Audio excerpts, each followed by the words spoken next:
జై శ్రీమన్నారాయణ. రుక్మిణీదేవి లేఖలో చెప్తూ ఉన్నది, పద్యం చెప్పుకున్నాం కదా. ఏం రాసింది ఆ తల్లి?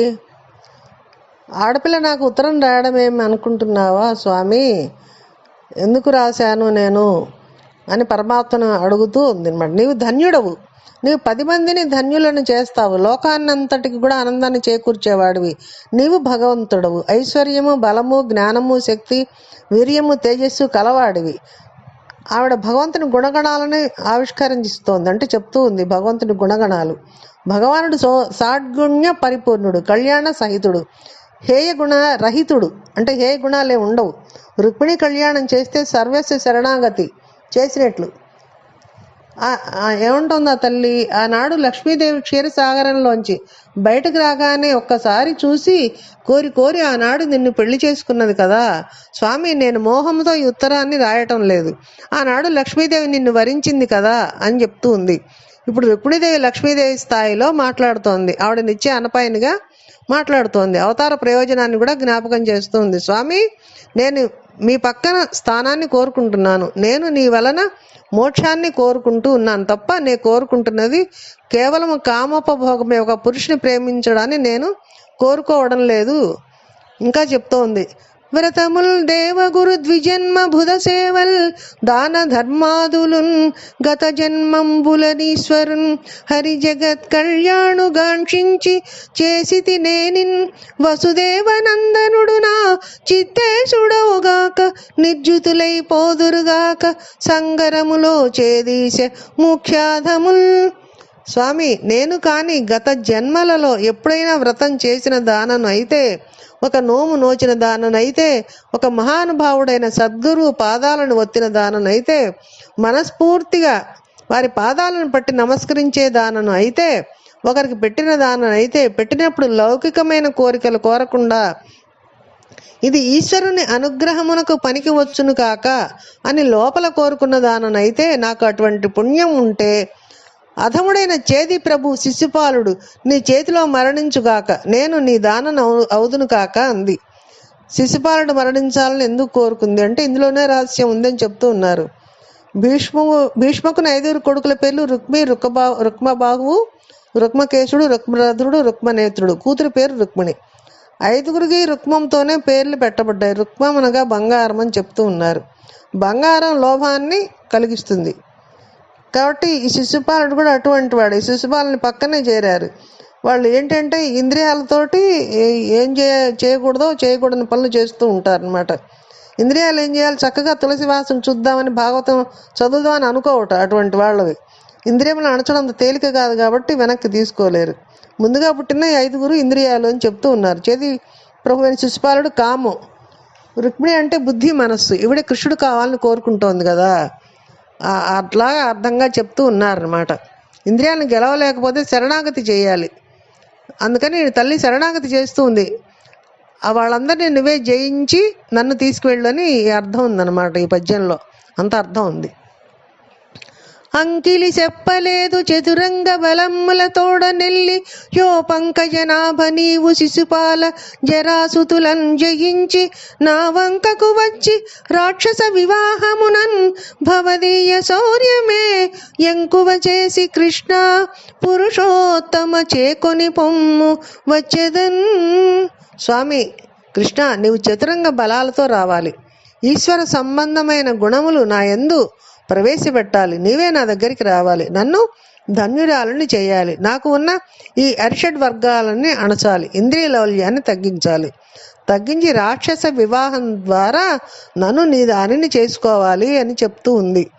ఇంకా లోపలి సౌధంబులోన వర్తింపగదే వచ్చునే నిన్ను దెత్తునేని కావలి వారల కల బంధువుల చంపి కాని తేరాదని కమల నయన భావించితే నినుపాయంబు చెప్పెద నాలింపు కుల దేవయాత్ర చేసి నగరంబు వెలువడి నగజాతకును మ్రొక్క పెండ్లికి మునపడ పెండ్లి కూతూ నెలమి మావారు పంపుదురు హేను అట్లు పురంబు వెలువడియే తెంచి భూతనాదు సతికి మ్రొక్కంగా నీవు నా సమయమందు వచ్చి కొనిపమ్ము నన్ను నవార్య చరిత. స్వామి రుక్మిణి నువ్వు చెప్పావు బాగానే ఉంది అనుకుంటావేమో, నిన్ను నా దానిగా చేసుకోవాలని అంటున్నావు, నీవు నన్ను పొందలేను అంటున్నావు, నీవు కన్యకామణివి, ఎక్కడో అంతఃపురంలో సౌధాల్లో ఉంటావు, నీ దాకా వచ్చి తీసుకెళ్ళాలి నిన్ను నేను అంటే నేను అందరినూ చంపాలి కదా, నీ అన్నలే ప్రతిబంధకాలని నీవే చెప్తున్నావు, వాళ్ళని చంపవలసి ఉంటుంది, అడ్డు వస్తే భీష్మకుడిని కూడా చంపవలసి ఉంటుంది, అప్పుడు ఇంతమంది కూడా చనిపోయాక వాళ్ళ శవాలను చూసి నా కోరిక వల్ల ఇలా అయిపోయారా అని నీకు మోహబుద్ధి ఏర్పడితే అంటావేమో, అందుకని నీకు ఒక ఉపాయం చెప్తాను అని తల్లి చెప్తోందనమాట. మా వాళ్ళు పెళ్లికి ముందు నన్ను ఊరి చివర ఉన్న పరమశివుని ఇల్లాలైన పార్వతీదేవితో కలిసి కూర్చున్న మహాదేవుడైన శంకరుని ఆలయానికి పంపిస్తారు. అంటే ఆ తల్లి చెప్తోంది వాళ్ళకు ఒక ఆచారం ఉంది, కులాచారం అంటారు, వంశాచారం అని. పెళ్లికి ముందు ఏం చేస్తారంటే ఆ ఊరి చివర ఉన్న పార్వతీదేవి స్వామితో కలిసి పరమశివునితో కలిసి ఉంటుంది, అక్కడ మహాదేవుడి శంకరుని ఆలయానికి పంపిస్తారు. నేను అక్కడికి వచ్చి అందరికీ పసుపు కుంకాలు ఇవ్వగలిగిన తల్లి సర్వ మంగళాదేవిని అర్చన చేస్తాను. ఆ సమయంలో నా పక్కన రక్షణ కొంచెమే ఉంటుంది, కొంచెం బలం ఉంటుంది, బలగం. అందుకని నీవు అప్పుడు నన్ను చూడటానికి వచ్చినట్లు వచ్చి నిలబడి నీ రథం ఎక్కించుకొని తీసుకొని వెళ్ళిపో, నీవు ఇలా తీసుకువెళ్ళని ఉపాయం కూడా అమ్మవారు బోధ చేసింది.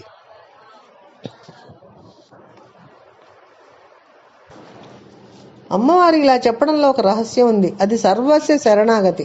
మనస్సు అనేది ఎప్పుడూ ఒక గుణంతో ఉండదు కదా, సత్వ రజస్తమో గుణములు మారి మారి అవి కలుగుతూ ఉంటాయి. నా యందు సత్వగుణం ఉన్నప్పుడు ఈ చిన్న లక్షణము ఆసరా చేసుకొని ఎప్పుడో నేను ఈశ్వరుని గురించి వింటుండగా ఆలోచిస్తూ ఉండగా నేను చేసుకున్న చిన్న పుణ్యాన్ని అడ్డుపెట్టి నీవు నన్ను తీసుకుపో అని చెప్తూ అని మనం ఆలోచించాలన్నమాట. మనం స్వామి గురించి ఆ రకంగా ఆలోచించాలి. ఆ తల్లి అట్లా చెప్పే పని లేదు ఆ తల్లికి. ఆ తల్లి ఎందుకంటే ఎప్పుడు అనపాయను కాబట్టి ఇది మన కోసం చెప్తూ ఉన్నమాట. కాళహస్తీశ్వర ఈ దూర్జట్టు కూడా రాస్తారు కదా, ఆ తీర్థాలన్నీ చూడటం ఎందుకు, నీ పాదాలే సమస్త తీర్థాలకు ఉన్నాయి కదా, కాబట్టి నీ పాదాల దగ్గరే సమస్త తీర్థాలు ఉన్నాయి నేను భావిస్తాను. ఇంకా ఇంకో మాట కూడా అంటాడు ఆయన, ఎప్పుడో నేను పోయే ముందు నేను చదవాలని నేను నామం, అందుకని ఇప్పుడే నీ నామం చదువుతున్నాను కాబట్టి ఈ పుణ్యాన్ని బట్టి నన్ను తీసుకెళ్ళి నీలో కలిపేసుకో అని అంటారు దూర్జటి. అలా అన్నమాట. ఇంకా అమ్మవారు ఏం చెప్తూ ఉంది, ఎంత మంచి ఇది అసలు అందరూ కూడా నేర్చుకోవాల్సినటువంటి పద్యాలు ఇవి.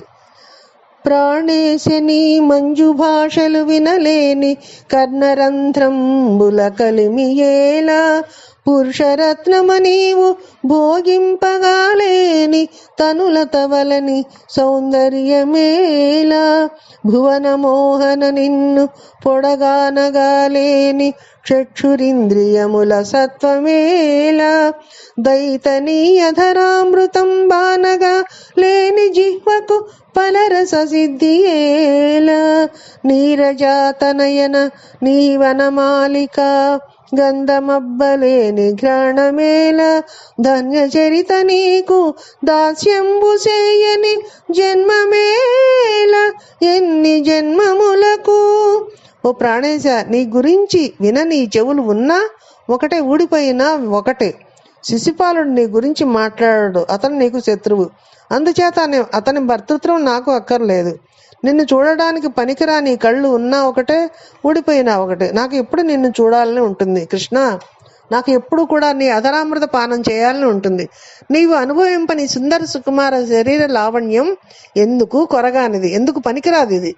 నిరంతరము నిన్ను గాఢాలింగనము చేసుకొని నీ మెడలో ఉన్న ఆ వనమాల వాసన చూడాలని నాకు కోరిక. ఎన్ని జన్మలెత్తితే ఎందుకు, ఎంత పెద్ద పెద్ద శరీరాలు వస్తే ఎందుకు, నీ సేవ చేయని శరీరం ఉన్నా ఒకటే, ఊడిపోయినా ఒకటే, అందుకని నాకు నీ సేవ చేయాలని ఉంది. చూడండి, పరమ భాగవతోత్తముల పలుకులు ఇలాగే ఉంటాయి. ప్రహ్లాదుడు కూడా ఇలాగే పలికాడు కదా, కమలాక్షి చూడని కన్నులే తనుకుడ్య జాల రంధ్రములు గాక అని చెప్పేసి మనం చెప్పుకున్నాం కదా. నరసింహ అవతార ఘట్టంలో ప్రహ్లాద కుమారుడు కూడా ఇలాగే పలికాడు అనమాట. అందుకని భాగవతోత్తములందా పరమ భాగవతోత్తమురాలు చల్లని తల్లి శ్రీ రుక్మిణీదేవి. ఇంకా చెప్తోంది, ఏ నీ గుణములు కర్ణేంద్రియములు సోక దేహతాపంబులు తీరిపోవు. నేనీ శుభాకారమీక్షింప కన్నులక కిలార్థలాభంబు కలుగుచుండు.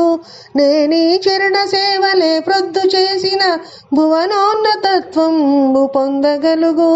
నేనీల సన్నామమే ప్రొద్దు భక్తితో తడవిన బంధ సంతతలువాయు. నట్టి నీయందు నా చిత్త మనవ్రతము వచ్చియున్నది నీ నానలేదు. కరుణ చూడము కంసారి కలవిదారి శ్రీయుతాకారమానిని చిత్తచోరా. శ్రీయుతాకారమాన్ని చిత్తచోర. ఈశ్వర, నీ గుణములు వింటూ ఉంటే, నీ కథలు వింటూ ఉంటే సంసారంలో తిరగడం వలన కలిగే తాపము ఉపశాంతి పొంది మనసు చల్లబడి హాయిగా ఉంటుంది అని చెప్పేసి ఆ తల్లి చెబుతోందనమాట. నీ చరణ సేవ చేస్తే ఆ భువనాలన్నీ కూడా మన లభించేటువంటి పదవి కలుగుతుంది. ఇంకా నీ నామం ఎప్పుడు తలుచుకుంటూ ఉంటే బంధాలన్నీ కూడా తెగిపోతాయి. కాబట్టి అటువంటి నీ యందు నా మనస్సు అనవరతము వచ్చి ఉన్నది, నీ యందే ఉన్నది. నా చిత్తం, నా మనసు, నా హృదయం, నా ప్రాణం అంతా నీ దగ్గరే ఉన్నది.